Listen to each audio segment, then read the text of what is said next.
Hi എല്ലാവർക്കും PSC സ്വാഗതം. അപ്പോൾ നമ്മളിന്ന് നോക്കുന്നത് PSC ഡിഗ്രി ലെവൽ എക്സാമുകൾക്ക് ചോദിച്ച കുറച്ച് ചോദ്യങ്ങളും അതിൻ്റെ ഉത്തരങ്ങളും അനുബന്ധ വിവരങ്ങളും ഒക്കെയാണ്. അപ്പോൾ ഡിഗ്രി ലെവൽ പ്രിലിമിനറി എക്സാമുകൾ മെയ് മാസത്തിൽ നടക്കുന്നുണ്ട്. മെയ് 24 നമ്മുടെ സെക്രട്ടേറിയറ്റ് അതുപോലെ തന്നെ സബ് ഇൻസ്പെക്ടർ ഓഫ് പോലീസിൻ്റെയൊക്കെ പ്രിലിമിനറി എക്സാമുകളാണ് നടക്കുന്നത്. അപ്പോൾ അതിനകത്ത് വരുന്നതെന്ന് പറഞ്ഞാൽ കുറച്ച് GK പോർഷൻസ് ആണ് മെയിനായിട്ട് വരുന്നത്. അതിൻ്റെ സിലബസ് എല്ലാവരും കണ്ടിട്ടുണ്ടാവും. അപ്പോൾ അത് ക്ലിയർ ആയാൽ മാത്രമേ നമുക്ക് എഴുതാൻ പറ്റത്തുള്ളൂ. മെയിൻസ് എക്സാം നമുക്ക് എഴുതാനായിട്ട് പറ്റത്തുള്ളൂ. അപ്പോൾ പ്രിലിമിനറി എക്സാം ക്ലിയർ ചെയ്യാനുള്ള കുറച്ച് ഇമ്പോർട്ടൻ്റ് ആയിട്ടുള്ളതും ഇനിയും ചോദിക്കാൻ സാധ്യതയുള്ളതായിട്ടുള്ള ക്വസ്റ്റ്യൻസും അതിൻ്റെ അനുബന്ധ ഉത്തരങ്ങളും അനുബന്ധ വിവരങ്ങളും ഒക്കെയാണ് നമ്മളിന്ന് ചർച്ച ചെയ്യുന്നത്. ഓക്കെ, അപ്പോൾ ഒന്നാമത്തെ ചോദ്യം എന്ന് പറയുന്നത് ഫ്രാൻസിലെ പുരോഹിതന്മാർ ഈടാക്കിയിരുന്ന നികുതി ഏത്? അപ്പോൾ ഇത് ലോക വിപ്ലവങ്ങൾ എന്ന് പറയുന്ന ഒരു പോർഷനിൽ നിന്ന് വരുന്നൊരു ക്വസ്റ്റ്യൻ ആണ്. അപ്പോൾ അതിനകത്ത് കുറച്ച് വിപ്ലവങ്ങൾ നമുക്ക് പഠിക്കാനുണ്ട്. റഷ്യൻ വിപ്ലവമുണ്ട്, ഫ്രഞ്ച് വിപ്ലവമുണ്ട്, ഇംഗ്ലണ്ടിലെ മഹത്തായ വിപ്ലവമുണ്ട്, അമേരിക്കൻ വിപ്ലവമുണ്ട്. അപ്പോൾ ഇതൊക്കെ ഇമ്പോർട്ടൻ്റ് ആണ്, അത് പഠിച്ചു വയ്ക്കുക. അപ്പോൾ നമ്മുടെ ചോദ്യം എന്താണ്? ഫ്രാൻസിലെ കാര്യമാണ് ചോദിച്ചിരിക്കുന്നത്. ഫ്രാൻസിലെ പുരോഹിതന്മാർ ഈടാക്കിയിരുന്ന നികുതി ഏത്? Options taille, tithe, gabelle, D ലാല്ലെ. ഉത്തരം ഓപ്ഷൻ ബി ആണ്, തിതയാണ്. ഫ്രാൻസിലെ പുരോഹിതന്മാർ ഈടാക്കിയിരുന്ന നികുതി ഏതാണ്? തിതയാണ്. ഓക്കെ, അപ്പം അതുമായിട്ട് ബന്ധപ്പെട്ട കുറച്ച് കാര്യങ്ങളാണ്. ഫ്രഞ്ച് വിപ്ലവത്തിന് മുമ്പ് ഫ്രഞ്ച് സമൂഹത്തിൽ 3 തരം എസ്റ്റേറ്റുകളുണ്ടായിരുന്നു. അപ്പോൾ ഫ്രഞ്ച് വിപ്ലവത്തിന് മുൻപ് ഫ്രഞ്ച് സമൂഹത്തിൽ 3 തരം എസ്റ്റേറ്റുകളുണ്ടായിരുന്നു. ഒന്നാമത്തെ എസ്റ്റേറ്റിനകത്ത് വരുന്നത് പുരോഹിതന്മാരായിരുന്നു. രണ്ടാമത്തെ എസ്റ്റേറ്റിനകത്ത് ആരായിരുന്നു വരുന്നത്? പ്രഭുക്കന്മാരായിരുന്നു. മൂന്നാമത്തെ എസ്റ്റേറ്റിനകത്ത് വരുന്നത് കച്ചവടക്കാരും എഴുത്തുകാരും അഭിഭാഷകരും ഉദ്യോഗസ്ഥരും അധ്യാപകരും ബാങ്കർമാർ എന്നടങ്ങിയ മധ്യവർഗവും കർഷകരും കൈത്തൊഴിലുകാരും ഉൾപ്പെട്ട മൂന്നാമത്തെ എസ്റ്റേറ്റ് ആയിരുന്നു. അപ്പോൾ മൂന്നാമത്തെ എസ്റ്റേറ്റിലായിരുന്നു ഏറ്റവും കൂടുതൽ ആൾക്കാരുണ്ടായിരുന്നത്. ആരൊക്കെയായിരുന്നു? കച്ചവടക്കാരുണ്ട്, എഴുത്തുകാരുണ്ട്, അഭിഭാഷകരുണ്ട്, ഉദ്യോഗസ്ഥരുണ്ട്, അധ്യാപകരുണ്ട്, ബാങ്കർമാരുണ്ട്, കർഷകരുണ്ട്, കൈത്തൊഴിലുകാരുണ്ട്. ഒന്നാമത്തെ എസ്റ്റേറ്റിൽ ആരായിരുന്നു? പുരോഹിതന്മാരും. രണ്ടാമത്തെ എസ്റ്റേറ്റിൽ ആരായിരുന്നു? പ്രഭുക്കന്മാരായിരുന്നു. അപ്പോൾ ധാരാളം ഭൂപ്രദേശം കൈവശം വെച്ചിരുന്ന പുരോഹിതന്മാർ എല്ലാത്തരം നികുതികളിൽ നിന്നും ഒഴിവാക്കപ്പെട്ടിരുന്നു. ധാരാളം ഭൂപ്രദേശം കൈവശം വെച്ചിരുന്ന പുരോഹിതന്മാർ എല്ലാത്തരം നികുതികളിൽ നിന്നും ഒഴിവാക്കപ്പെട്ടിരുന്നു. കർഷകരിൽ നിന്ന് പുരോഹിതർ തിതെ എന്ന പേരുള്ള നികുതി പിരിച്ചു. അപ്പോൾ ഓർത്തിരിക്കുക, ഈ തിതെ, തൈലെ ഈ 2 നികുതികൾ പിരിക്കുന്നതും നമ്മുടെ കർഷകരിൽ നിന്നാണ്. പക്ഷേ അത് ആര് പിരിച്ചു എന്നുള്ളതാണ് ഇമ്പോർട്ടൻറ്റ്. അപ്പോൾ കർഷകരിൽ നിന്ന് പുരോഹിതന്മാർ പിരിച്ച നികുതിയാണ് ഇത് തിതെ എന്ന് പറയുന്ന നികുതി. കർഷകരിൽ നിന്ന് പുരോഹിതന്മാർ തിതെ എന്ന പേരിലുള്ള നികുതി പിരിച്ചു. നികുതികളിൽ നിന്ന് ഒഴിവാക്കപ്പെട്ടിരുന്ന പ്രഭുവർഗം എന്ത് ചെയ്തു? സൈനിക സേവനം നടത്തി. അപ്പോൾ നികുതികളിൽ നിന്ന് ഒഴിവാക്കപ്പെട്ടിരുന്ന പ്രഭുവർഗം. അപ്പം നികുതികളിൽ നിന്ന് ആരൊക്കെ ഒഴിവാക്കപ്പെട്ടിരുന്നു? പുരോഹിത വർഗ്ഗം. ഒന്നാമത്തെ എസ്റ്റേറ്റുള്ള പുരോഹിതരും രണ്ടാമത്തെ എസ്റ്റേറ്റുള്ള പ്രഭുക്കന്മാരും എന്ത് ചെയ്തിരുന്നു? നികുതികളിൽ നിന്ന് കംപ്ലീറ്റ് ആയിട്ട് ഒഴിവാക്കപ്പെട്ടിരുന്നു. അപ്പോൾ നികുതികളിൽ നിന്ന് ഒഴിവാക്കപ്പെട്ടിരുന്ന പ്രഭുവർഗം സൈനിക സേവനം നടത്തി. വിശാലമായ ഭൂപ്രദേശം കൈവശമുണ്ടായിരുന്ന പ്രഭുക്കന്മാർ കർഷകരിൽ നിന്ന് പലതരം നികുതികൾ പിരിച്ചു. വിശാലമായ ഭൂപ്രദേശം കൈവശമുണ്ടായിരുന്ന പ്രഭുക്കന്മാർ എന്ത് ചെയ്യുന്നു? കർഷകരിൽ നിന്ന് പലതരം നികുതികളെ പിരിച്ചു. അപ്പോൾ പുരോഹിതന്മാർ കർഷകരിൽ നിന്ന് പിരിച്ച നികുതിയാണ് ഏത്? തിതെ എന്ന് പറയുന്ന നികുതി. അതുപോലെ തന്നെ പ്രഭുക്കന്മാർ കർഷകരിൽ നിന്ന് പിരിച്ചിരുന്ന നികുതിയാണ് ഏത്? തൈലെ എന്ന് പറയുന്ന നികുതി. ഭരണത്തിൽ ഒരവകാശവും ഇല്ലാതിരുന്ന മൂന്നാമത്തെ എസ്റ്റേറ്റുകാരുടെ സാമൂഹിക പദവി താഴ്ന്നതായിരുന്നു. തൈലെ എന്ന പേരുള്ള ഭൂനികുതി ഈ വിഭാഗം സർക്കാരിന് നൽകേണ്ടിയിരുന്നു. അത് ഓർത്ത് വയ്ക്കുക. അപ്പോൾ ഭരണത്തിൽ ഒരു അവകാശവും ഇല്ലായിരുന്നു ആർക്ക്? നമ്മുടെ മൂന്നാമത്തെ എസ്റ്റേറ്റിലുള്ളവർക്ക്. അതായത് നമ്മുടെ കച്ചവടക്കാർ, എഴുത്തുകാർ, അഭിഭാഷകർ, ഉദ്യോഗസ്ഥരും അതുപോലെ തന്നെ കർഷക തൊഴിലാളികളും കൈത്തൊഴിലാളികളൊക്കെ ഉൾപ്പെടുന്ന മൂന്നാമത്തെ എസ്റ്റേറ്റിന് ഭരണത്തിൽ എന്ത് ഇല്ല? ഒരു അവകാശവും ഉണ്ടായിരുന്നില്ല. അവരുടെ സാമൂഹ്യ പദവി വളരെ താഴ്ന്നതായിരുന്നു. തൈലെ എന്ന പേരുള്ള ഭൂനികുതി ഈ വിഭാഗം സർക്കാരിന് നൽകേണ്ടിയിരുന്നു. അപ്പോൾ സർക്കാരിന് തൈലെ എന്ന് പറയുന്ന നികുതി കൊടുത്തിരുന്നു. അതുപോലെ തന്നെ അപ്പോൾ സർക്കാർ ആരെന്ന് പറയുന്നതാണ്? പ്രഭുവർഗമാണ് സർക്കാർ എന്ന് പറയുന്നത്. സൈനിക സേവനം നടത്തുന്ന അവരാണ് എന്ത് ചെയ്തിരുന്നത്? അധികാരം കൈയാളിയിരുന്നത്. അപ്പോൾ അവർക്ക് നൽകിയിരുന്ന നികുതിയാണ് എന്ത്? തൈലെ എന്ന് പറയുന്ന നികുതി. തിതെ എന്ന് പറയുന്ന നികുതി ആരാണ് കൊടുത്തിരുന്നത്? കർഷകർ കൊടുത്തു. ആർക്ക് കൊടുത്തു? പുരോഹിതന്മാർക്ക് കൊടുത്തു. ഓക്കെ, രണ്ടാമത്തെ ചോദ്യം. മുഗൾ കലയെയും വാസ്തുവിദ്യയും സംബന്ധിച്ച താഴെ പറയുന്ന പ്രസ്താവന പരിഗണിക്കുക. മുഗൾ രാജാക്കന്മാരുടെ കാര്യമാണ് ചോദിക്കുന്നത്. അപ്പം മധ്യകാല ഇന്ത്യ ചരിത്രം എന്ന് പറഞ്ഞൊരു പോർഷൻ പഠിക്കാനുണ്ട്. അതിനകത്തൊരു ചോദ്യമാണിത്. മുഗൾ കലയെയും വാസ്തുവിദ്യയും സംബന്ധിച്ച താഴെ പറയുന്ന പ്രസ്താവന പരിഗണിക്കുക. 1. സനാഡുവിലെ കുബ്ലൈ ഖാൻ്റെ കൊട്ടാരത്തിൻ്റെ സ്വപ്ന മാതൃകയായ ഫത്തേപൂർ സിക്രി അക്ബർ നിർമ്മിച്ചു. രണ്ടാമത്തെ പ്രസ്താവന. ജഹാംഗീർ ആരംഭിച്ചത് ഇൻഡോ ഇസ്ലാമിക് ബറോക്ക് ശൈലിയിലാണ്. ആഗ്രയിലെ മോത്തി മസ്ജിദ് ഔറംഗസേബ് നിർമ്മിച്ചതാണ്. ഓക്കെ, അപ്പോൾ 3 പ്രസ്താവനകളുണ്ട്. 1. സനാഡുവിലെ കുബ്ലൈ ഖാൻ്റെ കൊട്ടാരത്തിൻ്റെ സ്വപ്ന മാതൃകയിൽ ഫത്തേപൂർ സിക്രി അക്ബർ നിർമ്മിച്ചു എന്നാണ് പറയുന്നത്. 2. ജഹാംഗീർ ആരംഭിച്ചത് ഇൻഡോ ഇസ്ലാമിക് ബറോക്ക് ശൈലിയാണ്. ആഗ്രയിലെ മോത്തി മസ്ജിദ് ഔറംഗസേബ് നിർമ്മിച്ചതാണ്. ഓപ്ഷൻസ് 1, 2, 3 ശരി, 1, 2 മാത്രം ശരി, 1, 3 മാത്രം ശരി, 2, 3 മാത്രം ശരി. ഉത്തരം ഓപ്ഷൻ ബി ആണ് വരുന്നത്. ഇതിനകത്ത് 1, 2 മാത്രമാണ് ശരിയായിട്ടുള്ളത്. ഓക്കെ, സനാഡുവിലെ കുബ്ലൈ ഖാൻ്റെ കൊട്ടാരത്തിൻ്റെ മാതൃകയിലാണ് ഫത്തേപൂർ സിക്രി ആര് നിർമ്മിച്ചത്? അക്ബർ നിർമ്മിച്ചെന്നുള്ള സ്റ്റേറ്റ്മെൻറ്റ് കറക്റ്റാണ്. അതുപോലെ തന്നെ ജഹാംഗീർ ആരംഭിച്ചതാണ് എന്ത്? ഇൻഡോ ഇസ്ലാമിക് ബറോക്ക് ശൈലി. ഓക്കെ, അപ്പോൾ കുറച്ച് കാര്യങ്ങൾ നോക്കാം. മുഗൾ രാജാക്കന്മാരുടെയും പ്രഭുക്കന്മാരുടെയും കൊട്ടാരങ്ങളിലേക്കുള്ള വസ്തുക്കൾ നിർമ്മിച്ച് വിതരണം ചെയ്തിരുന്ന കേന്ദ്രങ്ങൾ ഖാർഖാനകൾ എന്നറിയപ്പെട്ടു. മുഗൾ രാജാക്കന്മാരുടെയും പ്രഭുക്കന്മാരുടെയും കൊട്ടാരങ്ങളിലേക്കുള്ള വസ്തുക്കൾ നിർമ്മിച്ച് വിതരണം ചെയ്തിരുന്ന കേന്ദ്രങ്ങളാണ് എന്തറിയപ്പെടുന്നത്? ഖാർഖാനകൾ എന്ന് അറിയപ്പെട്ടത്. സുൽത്താൻ ഭരണകാലത്ത് ഇന്ത്യയിൽ രൂപം കൊണ്ട പുതിയ വാസ്തുവിദ്യാ ശൈലിയാണ് ഇൻഡോ ഇസ്ലാമിക് വാസ്തുവിദ്യാ ശൈലി. അപ്പോൾ സുൽത്താനത്ത് ഭരണകാലത്ത് ഇന്ത്യയിൽ രൂപം കൊണ്ട പുതിയ വാസ്തുവിദ്യാ ശൈലിയാണ് ഇത്? ഇൻഡോ ഇസ്ലാമിക് വാസ്തുവിദ്യാ ശൈലി. ഇൻഡോ ഇസ്ലാമിക് വാസ്തുവിദ്യാ ശൈലിയിൽ പണിതീർത്ത ആദ്യത്തെ നിർമ്മിതിയാണ് കുത്തബ് മിനാർ. ഓക്കെ, അപ്പോൾ ഇൻഡോ ഇസ്ലാമിക് വാസ്തുവിദ്യാ ശൈലിയിൽ പണിതീർത്ത ആദ്യത്തെ നിർമ്മിതിയാണ് ഇത്? കുത്തബ് മിനാർ എന്ന് പറയുന്നത്. ഓക്കെ, കമാനങ്ങൾ, താഴികക്കുടങ്ങൾ, മിനാരങ്ങൾ എന്നിവ ഇൻഡോ ഇസ്ലാമിക് വാസ്തുവിദ്യാ ശൈലിയുടെ മുഖ്യ സവിശേഷതകളായിരുന്നു. കമാനങ്ങൾ, താഴികക്കുടങ്ങൾ, മിനാരങ്ങൾ എന്നിവ ഇൻഡോ ഇസ്ലാമിക് വാസ്തുവിദ്യാ ശൈലിയുടെ മുഖ്യ സവിശേഷതകളായിരുന്നു. കെട്ടിടങ്ങളിൽ അലങ്കാരത്തിനായി പുഷ്പങ്ങളും സസ്യങ്ങളും കൊത്തിവെക്കുക, നിർമ്മിതികളോട് ചേർന്ന് വിശാലമായ പൂന്തോട്ടങ്ങൾ ഉണ്ടാക്കുക എന്നിവ ഇൻഡോ ഇസ്ലാമിക് വാസ്തുവിദ്യാ ശൈലിയുടെ പ്രത്യേകതയായിരുന്നു.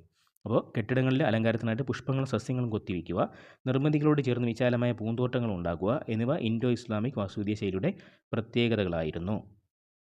ഇൻഡോ ഇസ്ലാമിക് ശൈലി കൂടുതൽ പ്രചാരം നേടിയത് മുഗൾ ഭരണകാലത്താണ്. അപ്പോൾ ഇൻഡോ ഇസ്ലാമിക് ശൈലി കൂടുതൽ പ്രചാരം നേടിയത് ആരുടെ ഭരണകാലത്താണ്? നമ്മുടെ മുഗൾ ഭരണകാലത്താണ്. ഡൽഹിയിലെ ഹുമയൂണിൻ്റെ ശവകുടീരം ഇൻഡോ ഇസ്ലാമിക് ശൈലിയിൽ നിർമ്മിച്ചതാണ്. ഡൽഹിയിലെ ഹുമയൂണിൻ്റെ ശവകുടീരം ഏത് മാതൃകയിൽ നിർമ്മിച്ചതാണ്? ഇൻഡോ ഇസ്ലാമിക് ശൈലിയിൽ നിർമ്മിച്ചതാണ്. താജ്മഹലിൻ്റെ നിർമ്മാണത്തിന് മാതൃകയാക്കിയത് ഹുമയൂണിൻ്റെ ശവകുടീരത്തെയാണ്. ഓർത്തിരിക്കുക, താജ്മഹലിൻ്റെ നിർമ്മാണത്തിന് മാതൃകയാക്കിയത് ഹുമയൂണിൻ്റെ ശവകുടീരത്തെയാണ്. ഇൻഡോ ഇസ്ലാമിക് ശൈലിയുടെ ഏറ്റവും മികച്ച ഉദാഹരണമായ നിർമ്മിതിയാണ് ഇത്? താജ്മഹൽ എന്ന് പറയുന്നത്. അപ്പോൾ താജ്മഹൽ ഓർത്താൽ തന്നെ നമുക്ക് മനസ്സിലാവും, അതിനകത്ത് കുറേ കമാനങ്ങൾ, താഴികക്കുടങ്ങളും മിനാരങ്ങളും ഒക്കെ ഉണ്ട്. ഓക്കെ, അപ്പം ആ ഒരു താജ്മഹലിൻ്റെ നിർമ്മാണത്തിന് മാതൃകയാക്കിയത് ഏത് നിർമ്മിതിയാണ്? ഹുമയൂണിൻ്റെ ശവകുടീരത്തെയാണ്. അതെവിടെയാണ് സ്ഥിതി ചെയ്യുന്നത്? ഡൽഹിയിലാണ് സ്ഥിതി ചെയ്യുന്നത് എന്നുള്ള കാര്യം കൂടി ഓർത്തിരിക്കുക. ഓക്കെ, അതുപോലെ തന്നെ ഞാൻ നേരത്തെ പറഞ്ഞു ആഗ്രയിലെ മോത്തി മസ്ജിദ് ഔറംഗസീബ് നിർമ്മിച്ചതാണെന്നുള്ള സ്റ്റേറ്റ്മെൻറ്റ് തെറ്റാണെന്ന് പറഞ്ഞു. അപ്പോൾ ആഗ്രയിലെ മോത്തി മസ്ജിദ് നിർമ്മിച്ചത് ആരാണെന്ന് അറിയാവുന്നവർ നമ്മുടെ കമൻറ്റ് ബോക്സിലൊന്ന് കമൻറ്റ് ചെയ്യുക. ഓക്കെ, മൂന്നാമത്തെ ചോദ്യം, യുനെസ്കോയുടെ പൈതൃക പട്ടികയിൽ ഉൾപ്പെടുത്തിയിട്ടുള്ള 2 കേരളീയ ദൃശ്യകലകൾ. യുനെസ്കോയുടെ പൈതൃക പട്ടികയിൽ ഉൾപ്പെട്ടിട്ടുള്ള 2 കേരളീയ ദൃശ്യകലകൾ ഏതൊക്കെയാണെന്നാണ്. ഓപ്ഷൻ സി എ കഥകളിയും ഓട്ടം തുള്ളലും, ഓപ്ഷൻ ബി തെയ്യവും കൂടിയാട്ടവും, ഓപ്ഷൻ സി കൂടിയാട്ടവും പടയണിയും, ഓപ്ഷൻ ഡി കൂടിയാട്ടവും മുടിയേറ്റും. ഉത്തരം ഓപ്ഷൻ ഡി ആണ് വരുന്നത്, കൂടിയാട്ടവും മുടിയേറ്റുമാണ്. അപ്പോൾ യുനെസ്കോയുടെ ലോക പൈതൃക പട്ടികയിൽ ഉൾപ്പെട്ട കേരളത്തിലെ 2 ദൃശ്യകലകൾ ഏതൊക്കെയെന്ന് ചോദിച്ചാൽ ഏതൊക്കെയാണ്?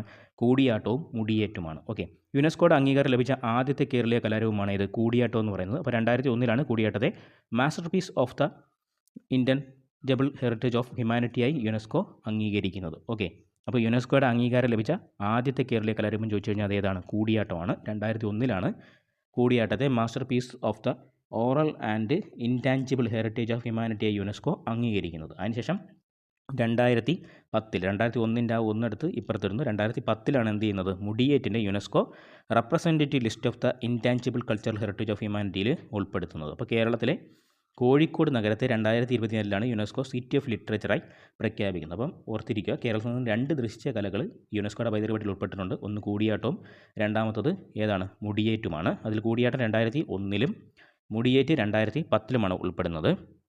ഇനി കോഴിക്കോട് നഗരത്തെ 2024 എന്ത് പ്രഖ്യാപിക്കുന്നത്? യുനെസ്കോ സിറ്റി ഓഫ് ലിറ്ററേച്ചറായിട്ട് പ്രഖ്യാപിക്കുന്നത്. ഓക്കെ, ഇനി തെക്കൻ കേരളത്തിലും കൊച്ചി പ്രദേശത്തും കാളി സേവയുടെ ഭാഗമായി നടത്തുന്ന അനുഷ്ഠാനമാണ് എന്ത്? മുടിയേറ്റ്. തെക്കൻ കേരളത്തിലും കൊച്ചി പ്രദേശത്തും കാളി സേവയുടെ ഭാഗമായി നടത്തുന്ന അനുഷ്ഠാനമാണ് ഇത്? മുടിയേറ്റെന്ന് പറയുന്നത്. ഭദ്രകാളിയും ദാരികനും തമ്മിലുള്ള യുദ്ധമാണ് മുടിയേറ്റിൻ്റെ പ്രമേയം. ഭദ്രകാളിയും ദാരികനും തമ്മിലുള്ള യുദ്ധമാണ് മുടിയേറ്റിൻ്റെ പ്രമേയം. കളമെഴുത്ത്, പ്രതിഷ്ഠ, പൂജ, താലപ്പൊലി, തിരിയൊഴിച്ചിൽ, കളം മായ്ക്കൽ എന്നിവയാണ് പ്രാരംഭ ചടങ്ങുകൾ. അപ്പം ചടങ്ങുകൾ ഓർത്തിരിക്കുക, കളമെഴുത്ത് ഉണ്ട്, പ്രതിഷ്ഠയുണ്ട്, പൂജയുണ്ട്, പിന്നെ താലപ്പൊലിയുണ്ട്, തിരിയൊഴിച്ചിലുണ്ട്, കളം മായ്ക്കൽ എന്നിവയാണ് പ്രാരംഭ ചടങ്ങുകൾ. സൂര്യൻ അസ്തമിച്ചാൽ തുടങ്ങുന്ന മുടിയേറ്റ് പുലരുന്നതിന് മുൻപ് അവസാനിക്കും. ഓക്കെ, അപ്പോൾ തെക്കൻ കേരളത്തിലും കൊച്ചി പ്രദേശത്തും കാളി സേവയുടെ ഭാഗമായി നടത്തി വരുന്ന അനുഷ്ഠാനമാണ് മുടിയേറ്റ് എന്നുള്ള കാര്യം ഓർത്തിരിക്കുക. ഓക്കെ, ഇനി പ്രാചീന സംസ്കൃത നാടകങ്ങളുടെ കേരളീയമായ രംഗാവതരണ രീതിയാണ് കൂടിയാട്ടം. പ്രാചീന സംസ്കൃത നാടകങ്ങളുടെ കേരളീയമായ രംഗാവതരണ രീതിയാണ് എന്ത്? കൂടിയാട്ടം എന്ന് പറയുന്നത്. 2000 വർഷത്തോളം പഴക്കമുള്ള കലാരൂപമാണിത്. ഓർത്തിരിക്കുക, 2000 വർഷത്തോളം പഴക്കമുള്ള കലാരൂപമാണ് ഇത് കൂടിയാട്ടം. ഹസ്തമുദ്രകൾ ഉപയോഗിച്ചുള്ള വിസ്തരിച്ച അഭിനയം, ഇളകിയാട്ടം, പകർന്നാട്ടം, ഇരുന്നാട്ടം തുടങ്ങിയ സവിശേഷ അഭിനയ രീതികളും കൂടിയാട്ടത്തിലുണ്ട്. ഓർത്തിരിക്കുക, ഹസ്തമുദ്രകൾ ഉപയോഗിച്ചുള്ള വിസ്തരിച്ചുള്ള അഭിനയം, ഇളകിയാട്ടം, പകർന്നാട്ടം, ഇരുന്നാട്ടം തുടങ്ങിയ സവിശേഷമായിട്ടുള്ള അഭിനയ രീതികളും ഏതിലുണ്ട്? കൂടിയാട്ടത്തിലുണ്ട്. അപ്പോൾ കൂടിയാട്ടത്തെ യുനെസ്കോ പൈതൃക പട്ടികയിൽ ഉൾപ്പെടുത്തിയത് ഏത് വർഷമാണ്? 2001 മുടിയേറ്റിനെ 2010 കാര്യം ഓർത്തിരിക്കുക. ഓക്കെ. മിഴാവാണ് കൂടിയാട്ടത്തിലെ പ്രധാന വാദ്യം. മിഴാവ് ആണ് കൂടിയാട്ടത്തിലെ പ്രധാനപ്പെട്ട വാദ്യം എന്ന് പറയുന്നത്. ഇടയ്ക്ക, ശംഖ്, കുറുങ്കുഴൽ, കുഴിത്താളം എന്നിവ മറ്റു വാദ്യങ്ങളാണ്. ഓർത്തിരിക്കുക. കൂടിയാട്ടത്തിലെ പ്രധാന വാദ്യം ഏതാണ്? മിഴാവാണ്. ബാക്കിയുള്ള ഏതൊക്കെയാണ്? ഇടയ്ക്കുണ്ട്, ശംഖുണ്ട്, കുറുങ്കുഴലുണ്ട്, കുഴിത്താളമുണ്ട്. ഓക്കെ. ക്ഷേത്ര മതിൽക്കെട്ടിനുള്ളിലെ കൂത്തമ്പലങ്ങൾ എന്നറിയപ്പെടുന്ന നാടകശാലകളാണ് കൂടിയാട്ടത്തിൻ്റെ രംഗവേദി. അപ്പോൾ ക്ഷേത്ര മതിൽക്കെട്ടിനുള്ളിലെ കൂത്തമ്പലങ്ങളിലാണ് എന്ത് അരങ്ങേറുന്നത്? കൂടിയാട്ടം അരങ്ങേറുന്നത്. 4ാമത്തെ ചോദ്യം, GST പറ്റി താഴെ പറയുന്നവയിൽ ഏതാണ് തെറ്റ്? GST പറ്റി താഴെ പറയുന്നവയിൽ ഏതാണ് തെറ്റ്? 1.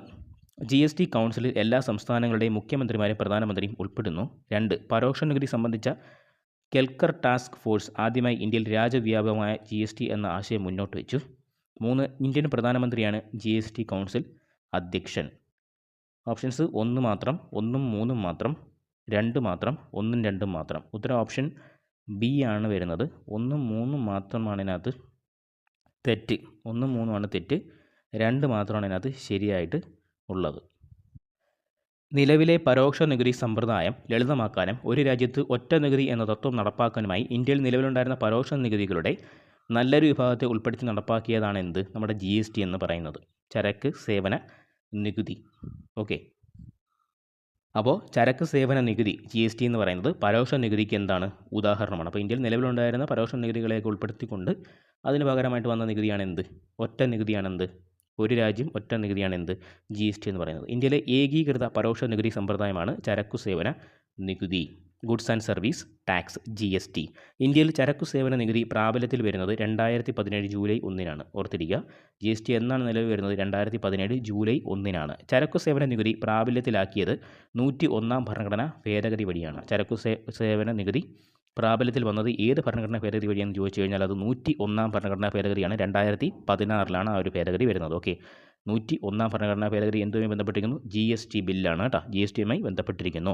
GST കൗൺസിൽ അഥവാ GST സമിതിയുടെ ചെയർമാൻ കേന്ദ്ര ധനകാര്യ മന്ത്രിയാണ്. GST കൗൺസിൽ അഥവാ GST സമിതിയുടെ ചെയർമാൻ ആരാണ്? കേന്ദ്ര ധനകാര്യ മന്ത്രിയാണ്. GST സമിതിയിലെ മറ്റംഗങ്ങളാണ് സംസ്ഥാന ചുമതലയുള്ള കേന്ദ്ര ധനകാര്യ സഹമന്ത്രി, സംസ്ഥാനങ്ങളിലെ ധനകാര്യ മന്ത്രിമാർ. അപ്പോൾ GST സമിതിയിലെ ചെയർമാൻ ചോദിച്ചു കഴിഞ്ഞാൽ കേന്ദ്ര ധനകാര്യ മന്ത്രിയാണ്. GST സമിതിയാണ്. അതിൻ്റെ ചെയർമാൻ ആരാണ്? കേന്ദ്ര ധനകാര്യ മന്ത്രിയാണ്. അതിലെ മറ്റംഗങ്ങൾ എന്ന് പറയുന്നത് സംസ്ഥാന ചുമതലയുള്ള കേന്ദ്ര ധനകാര്യ സഹമന്ത്രിയുണ്ട്. അതുപോലെ തന്നെ സംസ്ഥാനങ്ങളിലെ ധനകാര്യ മന്ത്രിമാരുമാണ് ഇതിനകത്തുള്ളത് GST സമിതിയിലെ മറ്റംഗങ്ങളെന്ന് പറയുന്നത്. GST നികുതി നിരക്കുകൾ നിശ്ചയിക്കുന്നതുമായി ബന്ധപ്പെട്ട് ശുപാർശകൾ നൽകുന്നത് GST സമിതിയാണ്. അപ്പം GSTയുടെ നിരക്കുകളുണ്ടല്ലോ, അതുമായി ബന്ധപ്പെട്ട ശുപാർശകൾ നൽകുന്നത് ആണ് എന്തിൻ്റെ ഉത്തരവാദിത്തം? GST സമിതിയുടെ ഉത്തരവാദിത്തമെന്ന് പറയുന്നത്. GST പരിധിയിൽ വരുത്തേണ്ടതും ഒഴിവാക്കേണ്ടതുമായ ചരക്കുകളും സേവനങ്ങളും ശുപാർശ ചെയ്യുന്നതും GST സമിതിയാണ്. GST പരിധിയിൽ വരുത്തേണ്ടതും ഒഴിവാക്കേണ്ടതുമായ ചരക്കുകളും സേവനങ്ങളും ശുപാർശ ചെയ്യുന്നതും ആര് തന്നെയാണ്? GST സമിതി തന്നെയാണ്. GST സമിതിയിൽ GSTയിൽ ലയിപ്പിക്കേണ്ട നികുതികൾ, സെസ്സുകൾ, സർചാർജുകൾ എന്നിവയെപ്പറ്റി ശുപാർശ നൽകേണ്ടത് GST സമിതിയാണ്. അപ്പം ഇതൊക്കെയാണ് GST സമിതിയുടെ ചുമതലകളെന്ന് പറയുന്നത്. ഒന്ന്, GSTയുമായി ബന്ധപ്പെട്ട നികുതി നിരക്കുകൾ നിശ്ചയിക്കുന്നത് ആരാണ്? അതുമായി ബന്ധപ്പെട്ട ശുപാർശകൾ നൽകുന്നത് ആരാണ്? GST സമിതിയാണ്. രണ്ടാമത്, അതിൻ്റെ പരിധിയിൽ വരുത്തേണ്ടതും ഒഴിവാക്കേണ്ടതുമായിട്ടുള്ള ചരക്കുകൾ, സേവനങ്ങൾ ശുപാർശ ചെയ്യുന്നതും ആരാണ്? GST സമിതിയാണ്. മൂന്നാമത്, ഇതിൽ ലയിപ്പിക്കേണ്ട നികുതികൾ ഏതൊക്കെ, അതുപോലെ തന്നെ സെസ്സുകൾ, സർചാർജുകൾ എന്നിവയെപ്പറ്റി ശുപാർശ നൽകേണ്ടതും ആര് തന്നെയാണ്? GST സമിതിയാണ്. അപ്പോൾ അതിൻ്റെ ഒരു ചെയർമാൻ ആരാണ്? കേന്ദ്ര ധനകാര്യ മന്ത്രിയാണ് അതിൻ്റെ ചെയർമാൻ എന്ന് പറയുന്നത്. അതിൽ മറ്റംഗങ്ങൾ സംസ്ഥാന ചുമതലയുള്ള കേന്ദ്ര ധനകാര്യ സഹമന്ത്രിമാരുണ്ടല്ലോ, ധനകാര്യ സഹമന്ത്രിമാരുണ്ട്. അതുപോലെ തന്നെ സംസ്ഥാനങ്ങളിലെ ധനകാര്യ മന്ത്രിമാരും ഏതിൽ അംഗമാണ്? GST സമിതിയിൽ അംഗമാണ്. അപ്പോൾ നമ്മുടെ ക്വസ്റ്റ്യൻ എന്തായിരുന്നു? GSTയെ പറ്റി താഴെ പറഞ്ഞാൽ ഏതാണ് തെറ്റെന്നാണ് ചോദിച്ചിരിക്കുന്നത്. അപ്പോൾ GST കൗൺസിലിൽ എല്ലാ സംസ്ഥാനങ്ങളുടെയും മുഖ്യമന്ത്രിമാരും പ്രധാനമന്ത്രി ഉൾപ്പെടുന്നു എന്നുള്ളത് തെറ്റാണ്. കൗൺസിൽ ആരൊക്കെയാണ് ഉൾപ്പെടുന്നത് നമ്മൾ പറഞ്ഞു. ആരൊക്കെയാണ്? കേന്ദ്ര ധനമന്ത്രിയുണ്ട്, കേന്ദ്ര ധനകാര്യ സഹമന്ത്രിമാരുണ്ട്, അതുപോലെ തന്നെ സംസ്ഥാനങ്ങളിലെ ധനമന്ത്രിമാരും മാത്രമാണ് ഇതിനകത്തുള്ളത്, GST കൗൺസിലിനകത്ത് ഉള്ളത്. അപ്പോൾ ആ ഒരു സ്റ്റേറ്റ്മെൻറ്റ് തെറ്റാണ്. ഇനി രണ്ടാമത്തെ സ്റ്റേറ്റ്മെൻറ്റ്, പരോക്ഷ നികുതി സംബന്ധിച്ച കെൽക്കർ ടാസ്ക് ഫോഴ്സ് ആദ്യമായി ഇന്ത്യയിൽ രാജ്യവ്യാപകം GST എന്ന ആശയം മുന്നോട്ട് വെച്ചു എന്നുള്ള സ്റ്റേറ്റ്മെൻറ്റ് കറക്റ്റാണ്. ഓർത്തിരിക്കുക. പരോക്ഷ നികുതിയുമായി സംബന്ധിച്ച കെൽക്കർ ടാസ്ക് ഫോഴ്സാണ് ആദ്യമായി ഇന്ത്യയിൽ രാജ്യവ്യാപകമായ GST, goods and service tax എന്ന് പറയുന്ന ആശയം മുന്നോട്ട് വെച്ചതെന്നുള്ളത് ഓർത്തിരിക്കുക. ഇന്ത്യൻ പ്രധാനമന്ത്രിയാണ് GST കൗൺസിൽ അധ്യക്ഷൻ എന്നുള്ളത് തെറ്റാണ്. GST കൗൺസിലിൻ്റെ അധ്യക്ഷൻ ആരാണ്? കേന്ദ്ര ധനകാര്യ മന്ത്രിയാണ്. അപ്പോൾ 1, 3 തെറ്റാണ്, 2 മാത്രമാണ് ഇതിനകത്ത് ശരിയായിട്ട് ഉള്ളത്. ഓക്കെ. അഞ്ചാമത്തെ ചോദ്യം, താഴെ പറയുന്ന ഇനങ്ങളിൽ ഏതാണ് 7ാം ഷെഡ്യൂളിൻ്റെ കൺകറൻറ്റ് ലിസ്റ്റിലുള്ളത്? താഴെ പറയുന്ന ഇനങ്ങളിൽ ഏതാണ് 7ാം ഷെഡ്യൂളിൻ്റെ കൺകറൻറ്റ് ലിസ്റ്റിലുള്ളത്? അപ്പോൾ നമുക്ക് ഭരണഘടനയെ ബന്ധപ്പെട്ട ലിസ്റ്റുകൾ പഠിക്കാനുണ്ട്. സംസ്ഥാന കൺകറൻറ്റ് ലിസ്റ്റുണ്ട്, സ്റ്റേറ്റ് ലിസ്റ്റുണ്ട്, യൂണിയൻ ലിസ്റ്റുണ്ട്. അപ്പോൾ 3 ലിസ്റ്റുകളും നമ്മൾ വ്യക്തമായി പഠിച്ചിരിക്കണം. അതിൽ നിന്നുള്ള ചോദ്യങ്ങൾ എപ്പോഴും വരുന്നതാണ്. ഓക്കെ, അപ്പോൾ ഈ ഒരു ചോദ്യം നോക്കാം. താഴെ പറയുന്ന ഇനങ്ങളിൽ ഏതാണ് 7ാം ഷെഡ്യൂളിൻ്റെ കൺകറൻറ്റ് ലിസ്റ്റിലുള്ളത്? എ പോസ്റ്റുകളും ടെലഗ്രാഫും, ബി പോലീസ്, സി പൊതുജനാരോഗ്യം ശുചിത്വവും, ഡി സാമൂഹ്യ സുരക്ഷയും സാമൂഹ്യ ഇൻഷുറൻസും. ഉത്തരം ഓപ്ഷൻ ഡി ആണ് വരുന്നത്. ഓക്കെ, അപ്പം 7ാം ഷെഡ്യൂളിൽ കൺകറൻറ്റ് ലിസ്റ്റിലുള്ളത് ഏതാണ്?